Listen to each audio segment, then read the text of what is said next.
had to do it. I was gonna put All Eyes on Me, but whatever. California Love is possibly maybe one of my favorites. If I had to pick one of my favorites, you know what? That doesn't matter.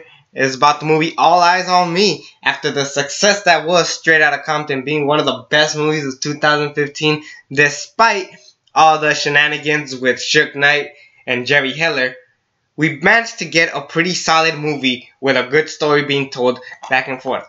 This movie, however, took it all to the grave. What's up, guys? It's me, it's the AYEZ Prince, and I am back here to give you another movie review for the movie All Eyes on Me. If, believe it or not, this movie was supposed to come out last year, but due to some copyright, we had to take a step back and kind of actually fix this movie, and sure as hell they did not.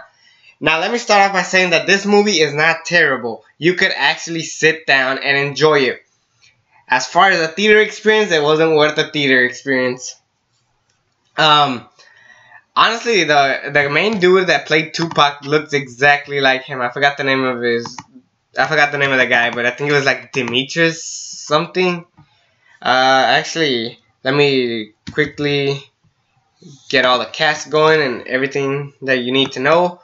But this Demetrius Shipp Jr., yes, he played Tupac and he looked exactly like him. He was set perfect for the role, but this movie lagged on basically being the untold story of Tupac. Why exactly? Everything was kind of rushed in a way. First of all, the movie is told on flashback, so they're interviewing Tupac in prison, and they show little bits and scenes of his life. And the biggest problem with this is that because it was like that, a lot of stuff was cut out and a lot of stuff was different. They barely even touched on the story between him and Biggie Smalls, which I mean, honestly, the movie Notorious, they actually did a better job telling that story with Tupac and freaking Notorious B.I.G. They did a better job telling the story there, and here they didn't do it as well. Because everything was rushed. Kind of like the Biggie Tupac story was kind of an afterthought, which is a big disappointment because that's actually one of the things I wanted to see. I wanted to see Tupac's side of the story. And then, like I said, everything was rushed to the point that Tupac's music became an aftermath, which is really disappointing. I actually wanted to know how some of his songs came to be. I mean, they did a fantastic job with Dear Mama, but it kind of felt irrelevant with some other stuff that I'll get to. But as far as like the movie goes, it's let's see. Let me talk about the music. So they played "Keep Your Head Up," which is one of my favorites. They just kind of threw it in just for reasons, you know, to a point. The music, when they actually show him at a concert, it actually felt like a music video, but also it was actually a lot of fun to watch. Like, you didn't want that, but it was actually one of the better parts of the whole movie. Actually, this scene where he talks to his mom was good. Like I mentioned, it was good because then even they showed the Dear Mama song. You know, they did a good job showing the chemistry between Pac and his mom. However, sorry, the biggest problem with this is that just because he's talking to his mom, he kind of showed Tupac's darker side instead of the lighter side. There's actually a part where he talks to Jada Pinkett, and basically it shows him going like, you were supposed to be, you were supposed to do this music to give a voice, and Tupac's like, no, well, if people are gonna just jump on me, I'm not gonna just let that go. And honestly, that was a good scene. Until we revealed that Jada Pinkett has revealed that that scene, it didn't happen. It wasn't true. It's getting hot, so I'm just need to kind of. So, ladies and gentlemen, the fact that that wasn't true, it just kind of disappointed me. I mean, you could take shit about straight outta Compton that wasn't true, like Eazy getting his ass whooped by Suge Knight and his crew. I know that scene wasn't true. You know, straight outta Compton took some scenes that weren't true, but you know, I'll get to Straight Outta Compton later. I don't want to really compare Straight Outta Compton to this one because it's obviously with different studios, because I believe this was Paramount and Straight Outta Compton was Universal Studios. So that's a big reasoning.